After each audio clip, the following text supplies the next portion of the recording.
Movie के starting में हम एक आदमी लोगन को देखते हैं जो वुल्वरीन है। दिखाया जाता है कि वो काफी बूढ़ा हो चुका है, तकरीबन 200 साल का, और उसमें कोई ताकत बाकी नहीं बची है। वो काफी वीक है। फिर दिखाया जाता है कि वो टैक्सी चलाता है और अब कई सालों से कोई भी म्यूटेंट बच्चा पैदा नहीं हो रहा था, तो लोगन अकेला रह गया था। तो अब लोगन भी कोशिश कर रहा है कि वो खुद को बदले और लोगों के सामने वो एक आम इंसान बन के रहे। अब लोगन एक दिन टैक्सी चलाकर कुछ लोगों को ग्रेवयार्ड लेकर आता है और वहीं पर वो कुछ ड्रिंक करने लगता है। तभी उसके पास एक औरत आती है जो खुद को नर्स बताती है। वो लोगन से कहती है कि मुझे कुछ बताना है, पर लोगन उसकी बात को इग्नोर कर देता है और टैक्सी में बैठ जाता है। तभी उसकी टैक्सी में एक बिजनेसमैन बैठता है जो उससे कहता है कि तुम्हारे पास जो नर्स आई थी उसके पास एक चीज है जो कि मुझे चाहिए। वो उसे अपना विजिटिंग कार्ड भी देता है। लोगन जब उस कार्ड को देखता है तो उस पर लिखा होता है अल्कलाई। ये एक ऑर्गेनाइजेशन होती है जो म्यूटेंट्स पर एक्सपेरिमेंट करती है और इसी ऑर्गेनाइजेशन ने लोगन पर भी एक्सपेरिमेंट्स किए थे। अब लोगन सीधा उस जगह जाता है जहाँ पर वो रहता है। उसके साथ सिर्फ 2 म्यूटेंट्स हैं।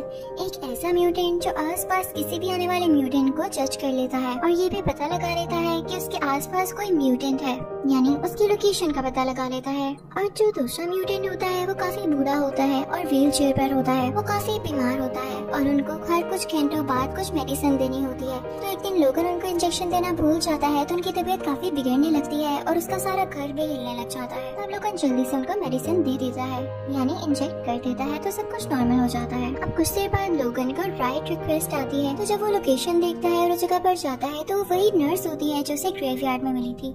उसके साथ एक छोटी बच्ची भी होती है। तो लोगन उसे पूछने लगता है कि तुम दोबारा से, और ये छोटी बच्ची कौन है? तो वो नर्स बताती है कि ये छोटी बच्ची मेरी बेटी है, तुम इसे यहाँ से प्लीज बहुत दूर ले जाओ क्योंकि मेरा दोस्त इसे छीनना चाहता है और मैं ऐसा नहीं चाहती। इसके बदले में तुम्हें $50,000 दिए जाएंगे। लोगन ये करना तो नहीं चाहता था और उसे नर्स मिस्टीरियस भी लग रही थी, पर वो क्या करता, उसे पैसों की जरूरत थी तो वो हाँ कह देता है। अब नर्स उसे एडवांस में $20,000 देती है और उसे कहती है कि जिस जगह तुम इसे पहुँचाओगे उस जगह से तुम्हें बाकी के $30,000 मिल जाएंगे। लोगन चला जाता है। अब अगले रोज जब वो दोबारा उस जगह पर आता है तो देखता है कि नर्स को किसी ने मार दिया है। वहाँ से लोगन अब अपने घर आ जाता है, पर उसके पीछे पीछे वही बिजनेसमैन आ जाता है जिसने लोगन को अपना विजिटिंग कार्ड दिया था और वो उसे कहने लगता है कि नर्स ने तुमसे कांटेक्ट किया और तुमसे अपना काम करवाया, और मैंने तुम्हें कहा था वो जो भी कहे तुम मुझे बताओगे, लेकिन तुमने ऐसा नहीं किया। वो छोटी बच्ची कहाँ है जो नर्स ने तुम्हें दी?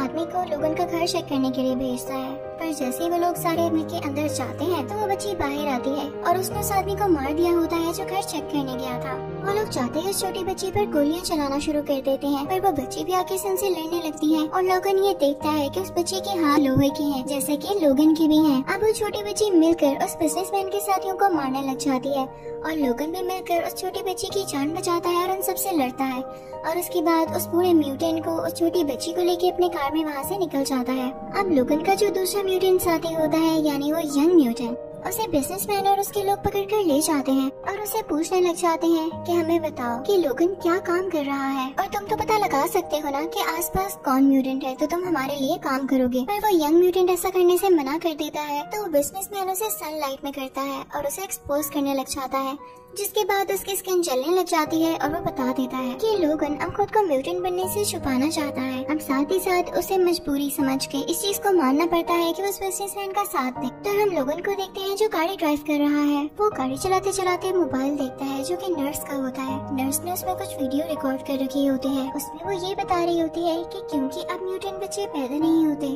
तो इस ऑर्गेनाइजेशन के लोग कुछ लोगों को पकड़ते हैं जो फीमेल्स होती हैं और इनके पास कुछ म्यूटेंट्स का डीएनए पड़ा होता है। तो ये डीएनए वो उन फीमेल में इंजेक्ट कर देते हैं, जिसके बाद वो एक्सपेक्ट करने लगती हैं और जब उनके बेबीज होते हैं तो वो म्यूटेंट होते हैं। फिर उनको ट्रेनिंग दी जाती है, पर आहिस्ता आहिस्ता देखा गया कि ये म्यूटेंट बच्चे उस तरह से रिएक्ट नहीं कर रहे जिस तरह से असली म्यूटेंट बच्चे करते हैं। तो ये डिसाइड हुआ कि इन सारे म्यूटेंट बच्चों को मार दिया जाएगा और नए एक्सपेरिमेंट्स करके नए म्यूटेंट बच्चे बनाए जाएंगे।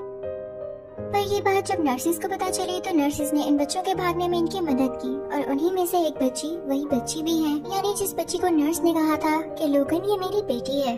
अब ये तीनों चलते रहते हैं, यानी लोगन गाड़ी ड्राइव करता रहता है। अब रात को एक होटल में स्टे करते हैं। अब वहाँ पहुँच के लोगन उस छोटी बच्ची के बैग को चेक करने लग जाता है। उसके बैग में उसके डॉक्यूमेंट्स पड़े होते हैं। जब लोगन उसकी फाइल देखता है तो देखता है है कि जिस म्यूटेंट का डीएनए उसके अंदर है वो कोई और नहीं बल्कि लोगन ही है। यानी ये छोटी बच्ची लोगन की ही बेटी है और लोगन इसका बाप है। ये देख के लोगन को पता चल जाता है कि वाकई इस छोटी बच्ची में मेरे जैसी एनर्जीज है। तभी मुझे इससे अपनाइत महसूस हुई, यानी मैं इसकी मदद के लिए माना। उसके बाद वो देखता है कि उस छोटी बच्ची के बैग में कुछ कॉमिक्स भी हैं जो कि एक्स-मैन कॉमिक्स होती हैं। उसको खोल के देखने लगता है तो उसे वहाँ पर एक नंबर लिखा हुआ मिलता है जो कि किसी जगह का एड्रेस है। कहा जाता है कि यहाँ पर जाके सारे म्यूटेंट सेव होते हैं और ये वही एड्रेस होता है जो कि उस नर्स ने लोगन को दिया होता है कि इस छोटी बच्ची को वहाँ तक पहुँचाना है। पर लोगन को पता चलता है कि ऐसी कोई जगह असल में एक्सिस्ट ही नहीं करती। और तभी हम वहाँ पर देखते हैं कि होटल के सारे लोग पोज हो चुके हैं और पूरा का पूरा होटल हिलने लगा है। तो लोगन को पता चल जाता है कि उस पूरे म्यूटेंट को दोबारा से अटैक हुआ है। तो वो फौरन से जाकर उसे इंजेक्शन लगाता है और तभी वहाँ पर वो बिजनेसमैन भी आ चुका होता है। तो लोगन फौरन से उस छोटी बच्ची को और बूढ़े म्यूटेंट को अपने साथ लेकर निकल पड़ता है। फिर हम देखते हैं कि जब वो लोग रास्ते में जा रहे होते हैं तो रोड पर उन्हें एक फैमिली नजर आती है जिनके कुछ घोड़े उनसे छूट गए थे और उनसे वो काबू नहीं हो रहे थे।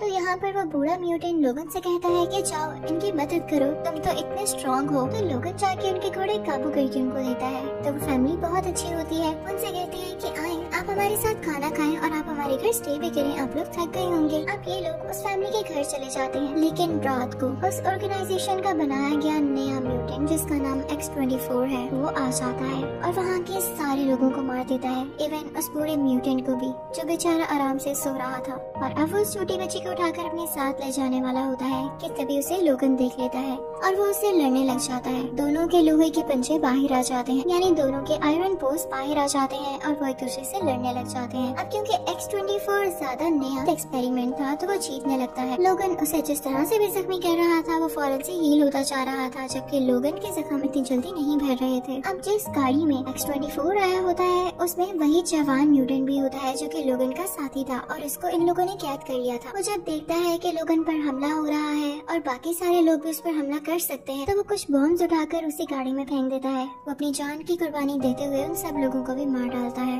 अब X-24 उस तरफ देखता है तो लोगन फौरन से उसको मारता है, लेकिन X-24 दोबारा से उससे लड़ने लगता है। लेकिन तभी हम देखते हैं कि इस घर का मेल ओनर जिंदा है और वो अपनी गाड़ी चलाता हुआ इन दोनों की तरफ आता है। वो X-24 को अपनी गाड़ी से धक्का देता हुआ किसी दूसरी गाड़ी की तरफ फेंकता है। वो गाड़ी जिससे वो हल चलाता है और उसकी नुकीली यानी शार्प एजेस बाहर निकले होते हैं। तो X-24 जैसे उसके साथ लगता है तो वो नुकीली चीजें यानी शार्प एजेस उसकी बॉडी के आर पार हो जाते हैं। अब घर का ओनर गाड़ी से बाहर निकलकर उसे गोलियों से भून डालता है। अब जैसे ही वो लोगन की तरफ देखता है तो उसे लोगन पर भी गुस्सा होता है कि इसकी वजह से मेरी सारी फैमिली मारी गई। तो उस पर भी वो गोली चलाने लगता है, पर उसके घर में यहाँ गोलियाँ खत्म हो चुकी होती है और वो खुद भी काफी हार्ट ब्रोकन होता है, जख्मी होता है। तो वो खुद भी गिर जाता है और यहाँ उसकी भी डेथ हो जाती है। अब लोगन अकेला रह जाता है, उसके साथ वही छोटी बच्ची होती है। तो साथ में वो उस बूढ़े म्यूटेंट की डेड बॉडी को उठाता है और गाड़ी में बिठाकर वो तीनों अपना अगला सफर शुरू करते हैं। अब थोड़ा आगे जाकर वो अपने साथी यानी बूढ़े म्यूटेंट की डेड बॉडी को दफनाता है और काफी दुखी होकर छोटी बच्ची को बताता है कि ये बहुत अच्छा म्यूटेंट था,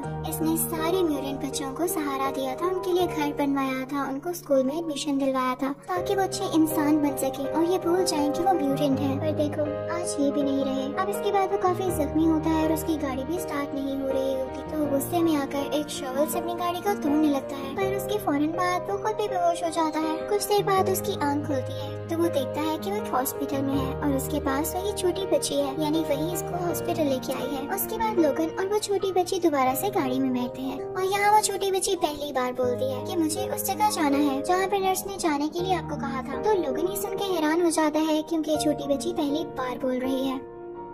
लोगन उसे समझाने की कोशिश करता है कि देखो ये सिर्फ कॉमिक्स में होता है, असल में ऐसा नहीं है, यानी ऐसी जगह का कोई नामो निशानी नहीं है। तो छोटी बच्ची कहती है नहीं ऐसी जगह है, ये वो जगह है जहाँ मेरे साथी भी आने वाले हैं। तो अब लोगन को मजबूरन गाड़ी चलानी पड़ती है, लेकिन वो इतना थक चुका होता है तो कुछ घंटे बाद गाड़ी चलाने के बाद वो बेहोश हो जाता है। अब यहाँ पर वो छोटी बच्ची खुद गाड़ी चलाती है और जगह तक फाइनली पहुँच जाती है। पर यहाँ पर पहुँचते ही लोगन दोबारा से बेहोश हो जाता है, वो नीचे गिर जाता है। तो जब उसकी आंख खुलती है तो वो सारे म्यूटेंट बच्चे एक साथ होते हैं। हर बच्चे में डिफरेंट एनर्जी और पावर थी। वो लोगन को ऊपर उठाते हैं और उसे लिटाकर एक सीरम इंजेक्ट करने लगते हैं। पर लोगन उनसे कहता है ये सीरम क्या है और तुम्हारे पास कहाँ से आया? तो वो बच्चे कहते हैं कि सीरम को लेने से हमें पावर आती है। पर लोगन उनसे कहता है अगर तुम इसको ज्यादा लोगे तो मारे जाओगे और पागल हो जाओगे। पर उन्हीं बच्चों में से एक बच्चा कहता है नहीं, अगर इसको थोड़ी सी क्वांटिटी में लिया जाए तो हमारी पावर ही बढ़ती है, आप परेशान न हो। अब लोगन जब सुबह उठता है तो कुछ बच्चों को देखता है जो एक दूरबीन से पहाड़ के उस तरफ देख रहे होते हैं। लोगन उस लड़के के पास जाता है और उससे पूछता है ये कहाँ देख रहे हो? तो बच्चा उसे बताता है कि पहाड़ की दूसरी तरफ कनाडा है। अगर हम सारे बच्चे वहाँ चले जाएं तो हमारी जान सेफ होगी, हमारी जान को कोई खतरा नहीं होगा, और अगर आप हमें उधर ले जाएं तो हम इसके आपको पैसे भी देंगे। लेकिन लोगन उनकी बात नहीं सुनता और न ही पैसे लेता है। अब जब रात होती है तो लोगन के पास वही छोटी बच्ची आती है और उनसे पूछने लगती है कि आप हमारे साथ क्यों नहीं जा रहे? तो लोगन कहता है कि मुझे अपने रास्ते जाना होगा, तुम लोग अपने रास्ते जाओ। तो छोटी बच्ची कहती है कि क्या होगा अगर आप हमारे साथ आए? तो लोगन कहने लगता है मैंने आज तक जिससे भी प्यार किया है या कोई मेरे साथ रहा है तो उसे मुझसे छीन लिया गया है, तो इसलिए मैं तुम्हारे साथ नहीं जा सकता। तुम मेरी बेटी हो, मैं तुमसे प्यार करता हूँ, तो मैं नहीं चाहता कि तुम्हें कुछ हो। तो छोटी बच्ची ये कह के वहाँ से चली जाती है। ठीक है, अगर आप जा रहे हैं तो इसका मतलब मुझे कुछ नहीं होगा, तो ठीक है। अब यहाँ पर लोगन सो जाता है और अगली सुबह जब उठता है तो देखता है कि वहाँ पर कोई बच्चा नहीं है, सारे बच्चे जा चुके हैं। अब लोगन फौरन से उसी दूरबीन की तरफ जाता है और उस पहाड़ पर देखने लगता है। वो देखता है कि बच्चे तो वहाँ पर नजर नहीं आ रहे, यानी वो वहाँ पहुँच चुके हैं, पर कुछ कार्स हैं जो उनका पीछा कर रही हैं और ये कार्स उसी ऑर्गेनाइजेशन की हैं जो म्यूटेंट बच्चों को मारना चाहती है। लोगन कुछ भी सोचे समझे बगैर उस तरफ निकल पड़ता है, लेकिन थोड़ा आगे जाते ही उसकी एनर्जी लो होने लगती है। तो उसी सीरम को यूज करता है जो म्यूटेंट बच्चों ने उसे दिया था। वो उसे काफी ज्यादा इंजेक्ट कर लेता है, जिसकी वजह से उसकी बॉडी में एक साथ ही बहुत सारी ताकत आ जाती है और वो भागते हुए उन सारे लोगों को, यानी उस ऑर्गेनाइजेशन के लोगों को मारने लगता है। उस पर भी वो लोग शूट करते हैं, लेकिन उसके जख्म आहिस्ता आहिस्ता हील हो रहे थे। पर थोड़ा आगे जाते ही उस सीरम का असर खत्म होने लगता है और अब वो फिर से कमजोर पड़ने लगा था। वो देखता है कि उन लोगों ने कुछ म्यूटेंट बच्चों को पकड़ लिया है और उस बच्चे को गन पॉइंट पर ले रखा है, जिसने दूरबीन से कनाडा का बताया। और तभी यहाँ पर इस ऑर्गेनाइजेशन का लीडर आ जाता है, यानी इस सब के पीछे का मास्टरमाइंड जो ये प्लान कब से कर रहा था। वो एक बहुत आला डॉक्टर था। वो लोगन को बताता है कि पता है मैं क्यों तुम्हारे पीछे हूँ, क्योंकि जब तुम्हें म्यूटेंट बनाया गया तो तुम वहाँ से भाग गए, और जिसने तुम्हें म्यूटेंट बनाया वो मेरे फादर थे, तो तुमने भागने से पहले उनको मार डाला, और इसी चीज का बदला मैं तुमसे लूंगा। और सिर्फ यही नहीं, मैं उन सारे बच्चों को भी मार दूंगा। पर लोगन गन उठाता है और फौरन से उस डॉक्टर के गले में शूट कर देता है और साथ ही साथ उस बिजनेसमैन के हाथ भी जख्मी कर देता है। पर तभी वहाँ पर X-24 आ जाता है। वो लोगन से लड़ने लग जाता है। फिर यहाँ पर एंट्री होती है उन्हीं म्यूटेंट बच्चों की और उस छोटी बच्ची की, जो उस बिजनेसमैन और उसके साथियों से लड़ने लगते हैं। अब X-24 लोगन के ऊपर आ जाता है और उसे अपने बॉस से यानी आयरन पोस्ट से मार रहा होता है। अब वो छोटी बच्ची एक बुलेट उठाती है और गन में डालते हुए X-24 का सर उड़ा देती है। अगर वो ऐसा ना करती तो X-24 लोगन की जान ले लेता। अब वो छोटी बच्ची भाग कर लोगन के पास आती है और उनसे कहती है कि आ जाएं, मैं आपको अपने साथ ले जाती हूँ, आप यहाँ से निकल आए। पर लोगन उससे कहता है मेरी बेटी तुम यहाँ से जाओ, मैं अब जख्मी हो चुका हूँ, तुम बिल्कुल भी वैसी म्यूटेंट ना बनना जैसा ये तुम लोगों को बनाना चाहते थे, तुम उस ट्रेनिंग को भूल जाना। पर वो बच्ची नहीं जाना चाहती थी। वो लोगन से कहती है आप मेरे डैडी हैं, मुझे आपके साथ रहना है। लोगन ये सुन के मुस्कुराता है, क्योंकि उसे अपनी बेटी के मुंह से अपने लिए डैडी सुनना बहुत अच्छा लगता है और पहली बार उसे रिग्रेट होता है कि वो और जी नहीं सकता, वो अपनी बेटी के साथ नहीं रह पा रहा। इसी के साथ लोगन की डेथ हो जाती है। वो बच्ची बहुत ज्यादा रोती है। अब सारे म्यूटेंट बच्चे मिलकर लोगन को दफनाते हैं और साथ साथ रो रहे होते हैं, उदास होते हैं। अब लोगन के ग्रेव के ऊपर क्रॉस का निशान होता है। सारे बच्चों के जाने के बाद वो बच्ची उस क्रॉस के निशान को X बना देती है। इसी के साथ ये मूवी यहीं पे एंड हो जाती है।